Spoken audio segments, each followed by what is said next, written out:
briefing from the airport authorities, especially with the Secretaries Jimmy Bautista and Secretary Ivan Uy, for the technical aspects of the problem that we saw on New Year's Day. Now, as far as we can determine, as far as we have done everything to return operations back to normal. And right now, we can say that overall, the national system was down for about six and a half hours on January 1. At nakabalik naman kaagad. Ngayon, ang pinag-usapan namin ay kung paano tiyakin na hindi na mangyari ulit.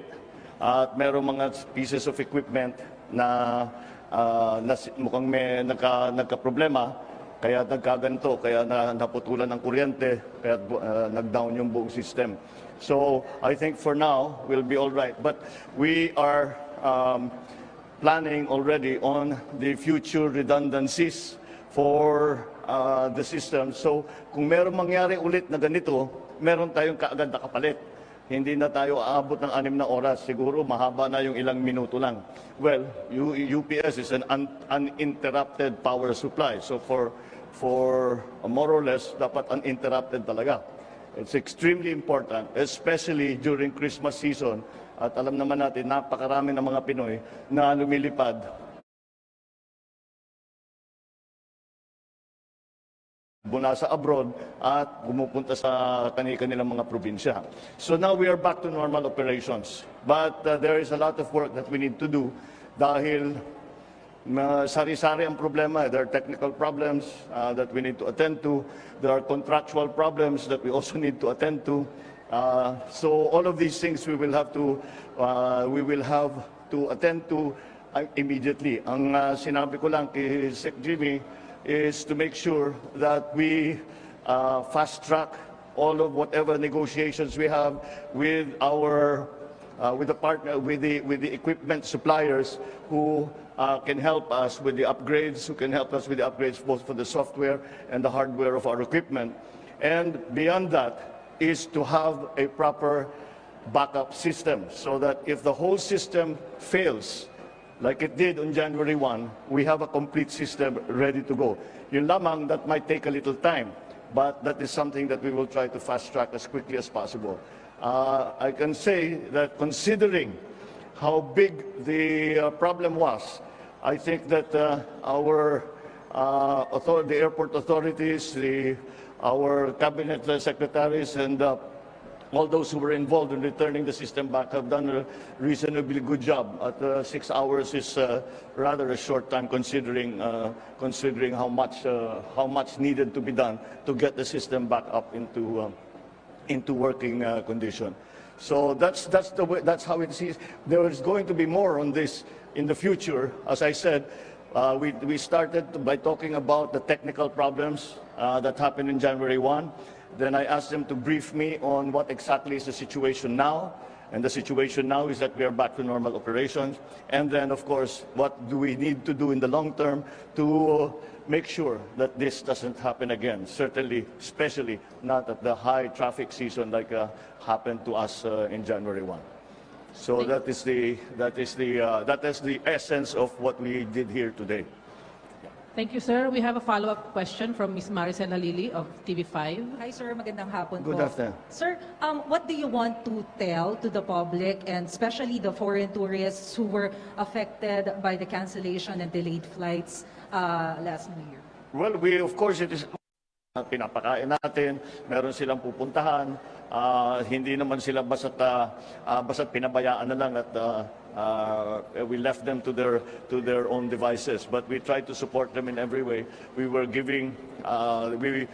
able to give some magpakain na, and then the malasakit packs that the NAIA has, so we were able to give that. So, but of course, the most important thing is na makarating na sila doon sa kanilang talagang destination. And that's what that I think has been the best, the most important part, and that the best effort went into that. So, Again, so now, I'm sorry, of course, we have to apologize to our kababayans who, especially those who came from abroad. Dahil limitado ang kanilang bakasyon, nawala yung 2-3 araw eh.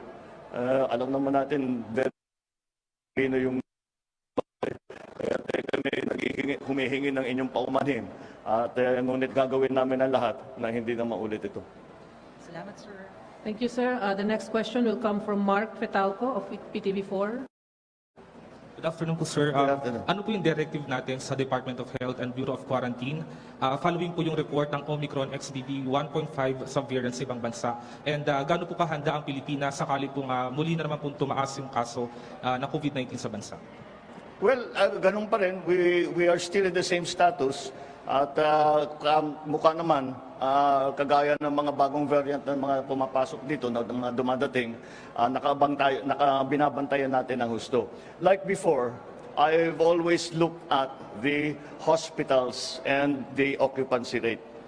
Kasi I start to worry pagka yung ospital ay hindi na kaya tanggapin ng pasyente dahil punong-puno na sila. Wala pa tayo ron. What has happened, nag-increase ang occupancy rate ng mga hospital dahil yung mga hindi nagpa-ospital ng 2 taon, ngayon pumupunta sa hospital. It's not for COVID, it's for other things. So we're watching it, of course, very closely. But so far, mukha namang maayos, mukha namang na-manage natin. Thank you, sir. Last question will come from Nympha Ravelo of DZBB. Magandang hapon po, Mr. Good President. afternoon. Yes, sir. Sir, hiningi po, request ni Secretary Abalos ang courtesy resignation ng senior officials ng PNP. Ito po ba ay may imprimatur ninyo or galing po yes. sa inyong directive? No. We were planning this for a while. Well, let me be very clear. Remember, during the campaign, nung tinatanong ako kung ano yung gagawin natin tungkol sa drug war or drug problem, this is it. We approach it in an entirely different way. Alam naman natin na yung problema sa drugs, hindi mangyayari yan kung hindi kasabwat yung mga iba dyan sa pulis. Kaya kailangan natin tignan na mabuti sino ba talaga ang kasabwat dyan, sino ba talaga ang involved, sinong hindi na talaga pwede magserbisyo dahil associated na sila sa mga drug lord. So that is just like, we are just cleansing the ranks and trying to see and making sure that yung mga opisyal na natitira sa atin maaasahan natin at hindi nagtatrabaho para sa gobyerno, hindi nagtatrabaho para sa ibang sindikato. Sir, according po to Senator Pimentel, parang naghahanap lang po ng several rats but we are burning the house down. Like, Parang naghahanap lang po ng parang konti, bakit daw po hindi na lang kasuhan yung mga identified na... Wala pa tayo ron. Kasi hindi pa natin na-identify. We are going to form a commission. We will ask for the resignation, the courtesy resignations. We will form a commission. And we will look into the records of all of the officers as we slowly will reinstate those who are clear. And maybe we will have to decide what do we do with those that are implicated to being involved in the drug trade. So siguro yung mga severe cases kakasuhan natin. So we'll see. We'll see first. We're not yet there.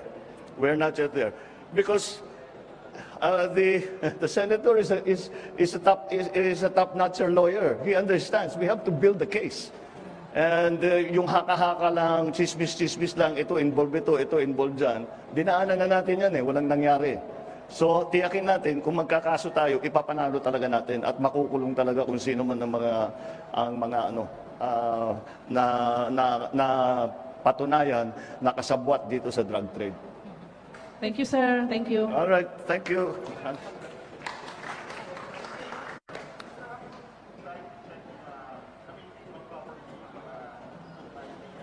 Yung mga I cannot hear you.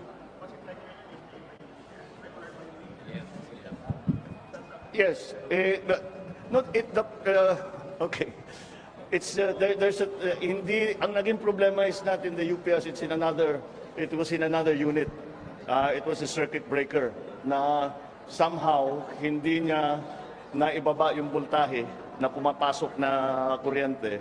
Kaya yung UPS nakita masyadong mataas yung voltahe na pumapasok, masisira mga makinarya, nagsara. Yun ang nangyari. Ngayon, meron na tayong yung circuit breaker na naging problema, napalitan na. Bago na yung naka-install ngayon. At yung mga UPS, we did an emergency procurement, and we are going to procure 2 units yata, no? 2 units of UPS para meron tayong main at saka meron tayong backup. Thank you, sir. Thank you, Mr. President. Thank you, sir.